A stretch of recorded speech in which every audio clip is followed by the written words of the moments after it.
하나님의 은혜가 여러분들 가운데 함께 하시기를 주님의 이름으로 축복합니다. 여러분 사랑합니다. 우리 옆에 분에게도 사랑합니다. 사랑합니다. 오래도록 겨울 가뭄이 계속되었는데 오늘 단비가 내려서 지금 동해안에 내려진 건조특보도 해제될 예정이라고 합니다. 그 산불로 인하여 많은 그 살림이 탔는데 속히 복귀되었으면 좋겠습니다. 에이브러함 링컨 대통령이 취임하고 이제 미국의 남북 전쟁의 전운이 감돌 때였습니다. 1861년 봄이었는데요. 그때 가장 큰 고민에 빠져 있었던 한 사람이 있었습니다. 그 사람이 누구냐면 로버트 리라고 하는 사람입니다. 리 대령인데요. 원래 리 대령의 아버지는 조지 워싱턴의 총애를 받았던, 그래서 독립전쟁의 영웅인 헨리 리 3세였다고 합니다. 이는 버지니아의 대표적인 귀족 가문 출신이었고, 그리고 미 합중국 군인으로 로버트 리는 30년 동안 군 복무를 했던 그런 사람이었습니다. 근데 노예제도 폐지를 선언했고, 노예제도 폐지 때문에 이 미국이라는 나라가 둘로 나누어졌죠. 남쪽에는 독립을 선언하면서 미국 합중국에서 탈퇴하기를 원했습니다. 그래서 결국 이것 때문에 전쟁이 나게 되는데요. 로버트 리는 이 링컨이 가지고 있는 가치, 노예 해방과 그리고 하나의 미 합중국에 대해서 전적으로 동의하는 사람이었습니다. 근데 문제는 이 로버트 리 출신지인 버지니아가 남부연합에 속해 있었던 겁니다. 갈등이 되는 거지요. 가치를 따르자니 고향을 버려야 될 것 같고, 고향을 지키자니 가치를 버려야 될 것 같고, 자, 그런 상황이 되었을 때 이 로버트 리는 이렇게 선택을 합니다. 우리 아들에게, 자기 아들에게 이렇게 편지를 썼는데요. 나는 연방을 절대적으로 지지하지만 내 친척, 내 자식, 내 가정에 대항하는 편에 서지는 못하겠다라고 편지를 보냈다고 그래요. 자, 여러분 같으면 어디에 서시겠습니까? 가치를 따르시겠습니까? 아니면 고향, 친척, 가족들을 따르겠습니까? 자, 남북전쟁이 터지자 로버트 리는 링컨 대통령의 요구를 거절하고 남부로 갑니다. 그래서 남북은 총사령관이 되지요.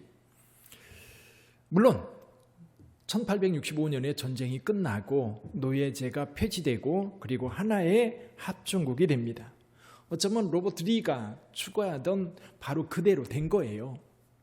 근데 여러분, 문제는 훨씬 뒤에 일어났습니다. 자, 로버트 리의 선택, 옳은 선택이었을까요?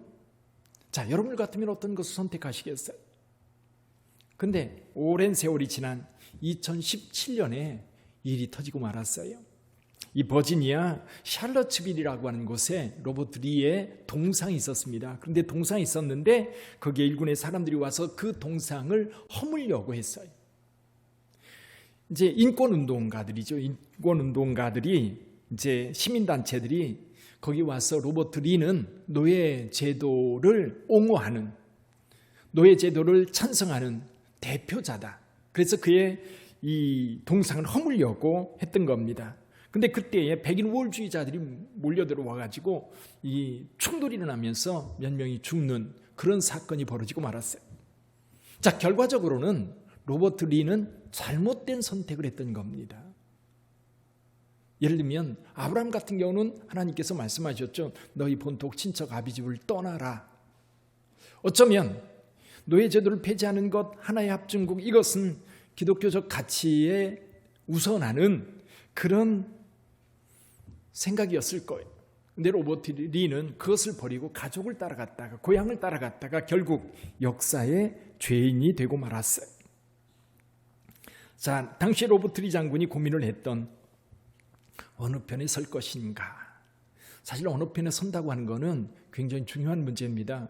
문제는 뭐냐면 회색 지대는 없는 거예요. 우리 몸은 하나이기 때문에 이쪽에 속하든 이쪽에 속하든 어느 한쪽에 서 있어야 되지요. 엊그제 대통령 선거했지요. 여러분들은 어느 쪽을 찍었습니까? 뭐 여러분들 나는 이쪽에 찍었고 나는 이쪽에 찍었고 네. 예. 자, 그런데 이런 경우가 있어요. 여러분들이 이제 물론 당을 보고 어느 한쪽을 찍었을 경우도 있고요, 인물을 보고 찍었을 수도 있어요. 근데 또 어떤 분들은 이 당도 저 당도 싫다, 이 사람도 저 사람도 마음에 안 든다. 그럼 어떡할 거예요? 포기할 거예요?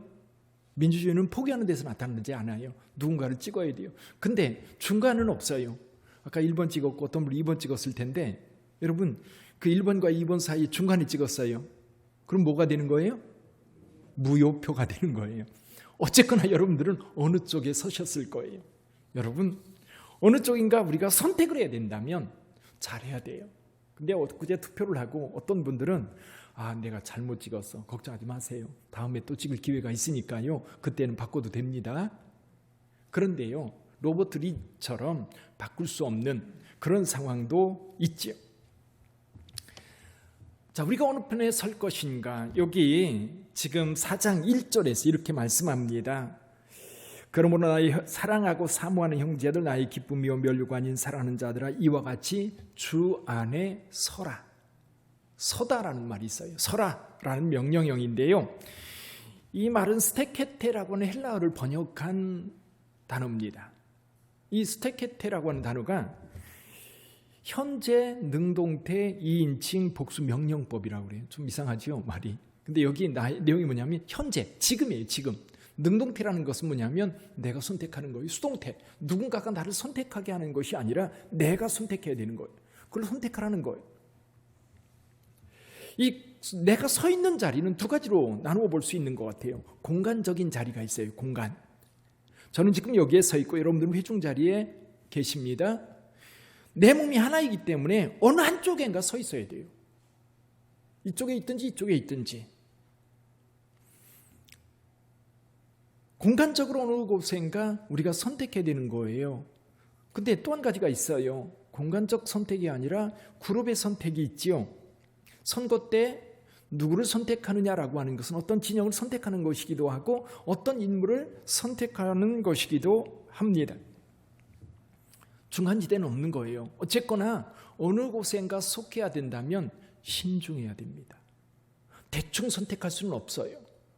그렇죠? 내가 이 자리에 서 있는, 예를 들면 이제 봄철이 되어서 이제 여러 사람들이 이제 뭐 꽃놀이 하러 여기저기 여행을 떠날 겁니다. 그럼 교회 성도들은 고민되는 거예요. 친구들은 야, 이번에 갔다 오자. 언제? 토요일 날 떠나서 주일 날 저녁에 오자. 안 돼. 난 어디 가야 돼? 교회 가야 되는 거예요. 예배 자리에 있어야 되는데 예배 자리가 아닌 여러분 들꽃 피는 그곳에 가 있다면 여러분들은 잘못된 선택을 하는 거예요. 내 가치와는 다른 선택을 한 거예요.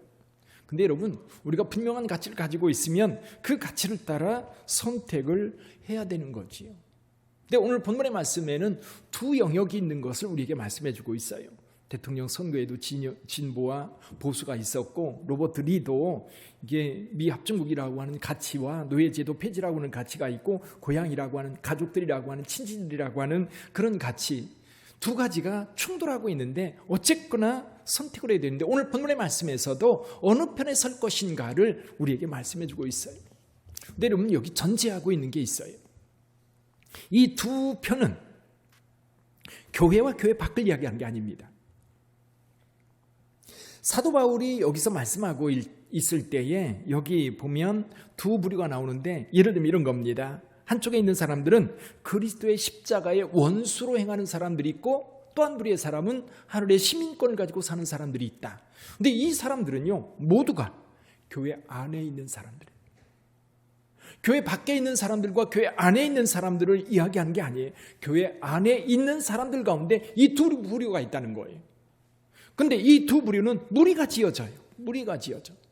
그럼 우리는 사실 이 두 부류 속에서 어느 한쪽에 속해 있을 거예요. 그래서 오늘 첫 번째로 한 부류가 있는데, 그 부류가 어떤 사람들이에요? 그리스도의 십자가의 원수로 행하는 자들, 그곳에 속한 사람들이 있다는 거예요. 거기에 서 있는 사람들이 있다는 거예요. 거기 있는 서 있는 사람들, 그들은 어떤 사람들이죠? 한번 볼까요? 18절을 좀 한번 같이 읽어볼까요? 18절 같이 한번 읽어봅니다. 내가 여러 번 너희에게 말하였거니와 이제도 눈물을 흘리며 말하노니 여러 사람들이 그리스도의 십자가의 원수로 행하느니라. 교회 안에 있으면서 그리스도의 십자가의 원수로 행하는 사람들이 있다, 그거예요. 참 아이러니지요. 교회 안에서 모두가 예수님을 따르고 예수님을 주로 고백하면서 예수님의 말씀에 순종하며 살 것 같은데 그렇지 않았다는 거예요. 오히려 교회를 공격하고 교회의 어떤 가치관을 훼손하고 교회 공동체를 분열과 갈등을 만드는 그런 사람들이 있었다는 거예요. 3장 2절에 보면요, 이렇게 말씀합니다. 개들을 삼가고 행악하는 자들을 삼가고 몸을 상해하는 일을 삼가라. 여기 개들을 삼가라 그랬는데, 그럼 개를 얘기하는 건가요? 비유죠, 비유 하나. 우리나라 사람들도 욕할 때 개 같은 그런 얘기 많이 하지요. 개 같은. 그 얘기예요. 같은 얘기입니다. 지금 사도 바울이 개처럼 여겨지는 사람들이 있다는 거예요. 그런 사람은 어떤 사람들이에요?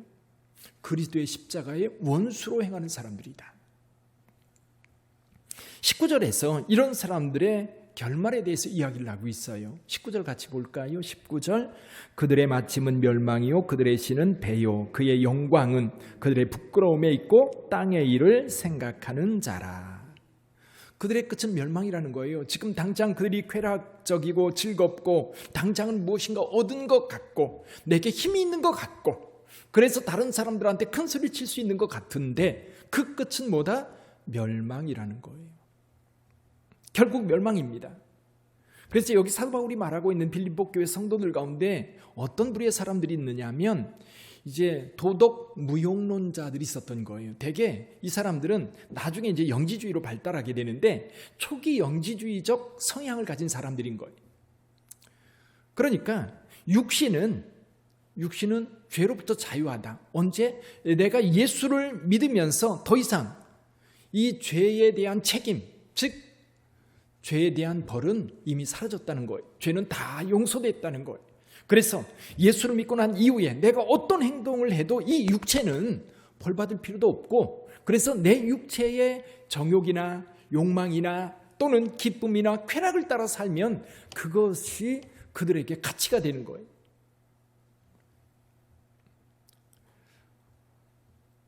(2014년에) 세월호가 침몰할 때였습니다. 거의 침몰해 가는 그 침몰에서 사람들을 이제 구해내는 장면이 찍혔어요. 근데 여러분 거기에 선장 그리고 선원들 죄책감도 없고 불안함도 없고 너무나도 자연스럽게 자기가 사는 것에 대한 안도감을 가지고 이 해양 경찰들이 이렇게 구하는 그 자리에 임하는 모습을 여러분들이 지켜봤을 겁니다. 그 모습을 보면서 너무나 충격을 많이 받았어요. 보통 우리가 영화라든지 이런 데서 유럽에 배가 침몰하거나 어떤 재난을 당하면 이 배에서요 가장 늦게 퇴선하는 사람이 누구예요? 선장입니다.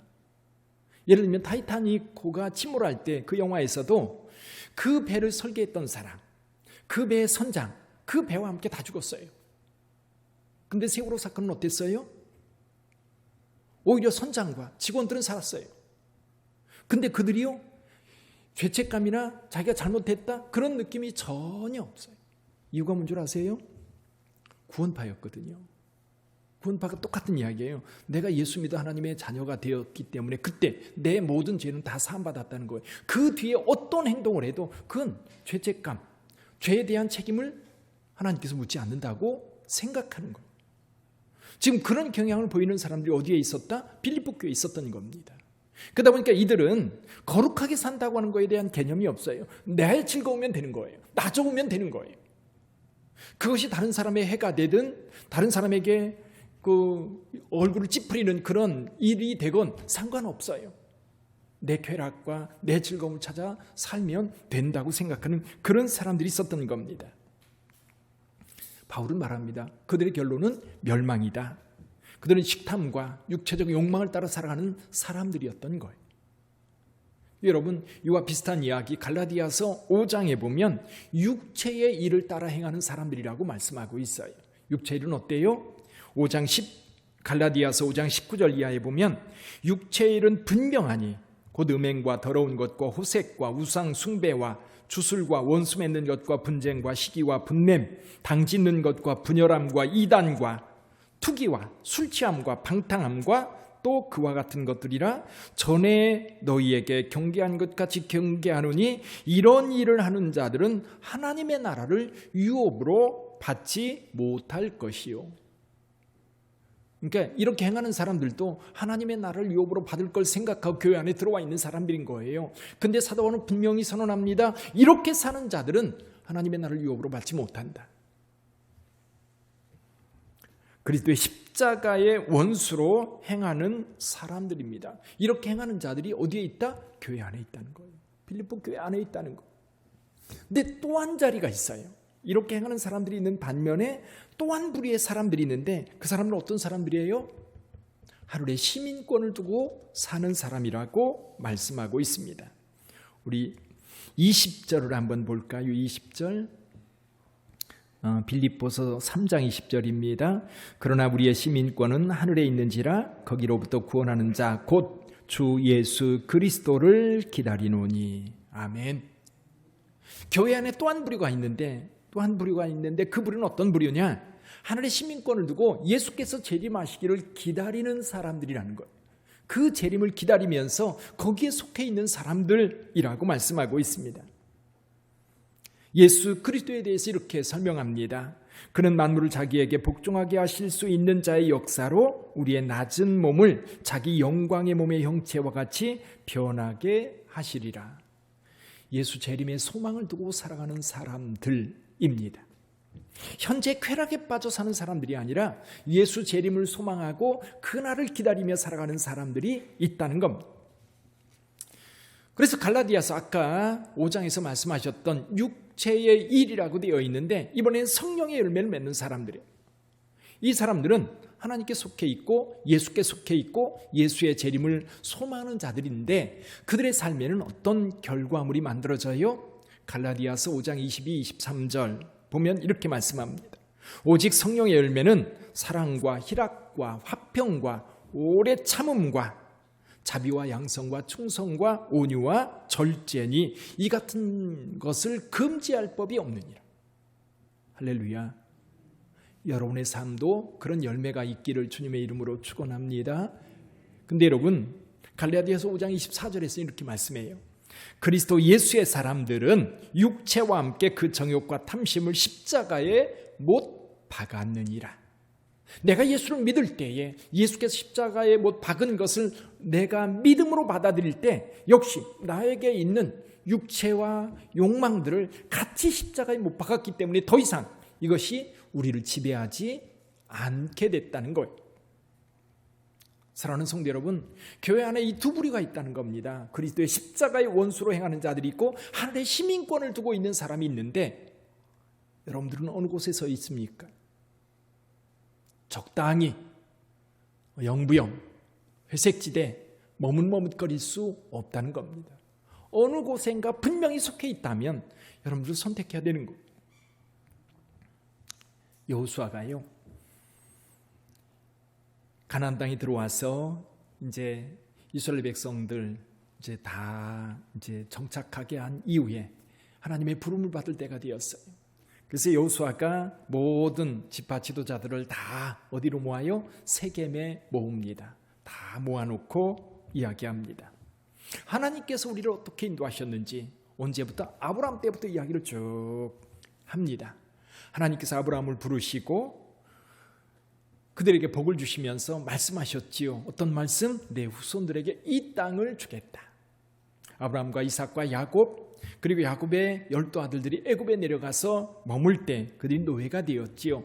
노예 생활할 때 하나님께서는 모세와 아론을 보내서 그들을 애굽에서 인도하여 냈습니다.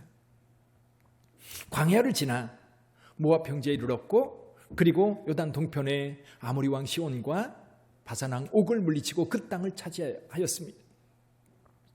그리고 여호수아를 통해서 요단강 건너 가나안 땅을 다 점령하고 그들이 짓지 않은 성읍과 심지 않은 과수나무, 파지 않은 우물을 그들이 소유하고 누리면서 안식하게 되었다는 겁니다. 그러니 여러분들은 그 여호와 하나님을 전적으로 믿고 그 하나님을 섬기라고 말합니다. 그러면서 여호수아가 한마디 덧붙여요. 만약에 여호와를 섬기는 것이 너희 보기에 좋지 않게 여기거든 요단 동편에서 너희 조상이 섬기던 신, 그게 누구예요? 바알볼 사건을 이야기합니다. 아니면 지금 가나안 사람들이 섬기고 있는 신이든지 선택해라. 여호와를 섬기든지 아니면 요단 동편에 섬기던 신이든지 가나안 사람들이 섬기던 신이든지 이 자리에서 선택하라고 선포해요. 그러면서 여호수아는 이렇게 말합니다. 나와 내 집은 오직 여호와만 섬기겠노라. 사랑하는 성도 여러분, 저와 여러분들도 하나님을 섬기며 여기까지 왔습니다. 그리고 세상 속에서도 많은 도전들이 있고 교회 안에도 하나님 편이 아니라 나만을 추구하는, 내 욕망을 추구하는 그런 자리가 분명히 있다는 것을 말씀하고 있어요. 그럴 때에 우리는 어느 편에 설 것인가? 그리고 앞으로도 계속해서 내 자리가 어디인가를 분명하게 보고 그 자리를 지켜가야 될 거예요. 사도 바울은 17절에서 이렇게 말합니다. 17절 빌립보서 3장 17절입니다. 형제들아 너희는 함께 나를 본받으라. 그리고 너희가 우리를 본받은 것처럼 그와 같이 행하는 자들을 눈여겨보라. 사랑하는 성도 여러분, 성결한 삶이란 뭘까요? 성결한 삶은요, 주 안에 서는 것부터 시작이 되는 것 같아요. 내가 주 안에 서기로 작정하고 그 안에 서 있을 때부터 나의 삶은 성결한 삶으로 발전해 가는 거예요. 왜 그럴까요? 예수 안에 서 있으면 누가 보입니까? 우리 눈에 예수가 보이는 거고요. 무슨 소리가 들립니까? 예수의 말씀이 들리는 거. 그러면서 그 안에 있는 사람들을 우리는 보게 됩니다. 그래서 바울이 이 얘기를 하는 거예요. 너희가 우리를 본받은 것처럼 그와 같이 행하는 자들을 눈여겨보라. 여러분, 교회 안에서도요, 믿음 따라 살아가는 사람들을 눈여겨봐야 돼요. 믿음이 아닌 다른 욕망을 따라가는 사람들을 살피고 그들을 따라간다면 그리스도의 십자가의 원수로 행하는 거예요. 그래서 그것을 버리고 교회 안에서도 예수를 따르는 사람들, 예수 안에 있는 사람들을 바라보면서 그들이 어떻게 사는지 눈여겨보고 그들과 함께 해야 되는 거예요. 사랑하는 성도 여러분, 우리의 설 자리 오늘 다시 생각해 봅니다. 오늘 우리가 설 자리는 주 안입니다. 주 안에 서서 주님을 바라보고 주의 말씀 들으면서 주의 말씀을 따라 순종하는 사람들을 관찰하면서 함께 영적으로 성장해 가는 성결한 성도들이 다 되시기를 주님의 이름으로 축원합니다. 기도하겠습니다.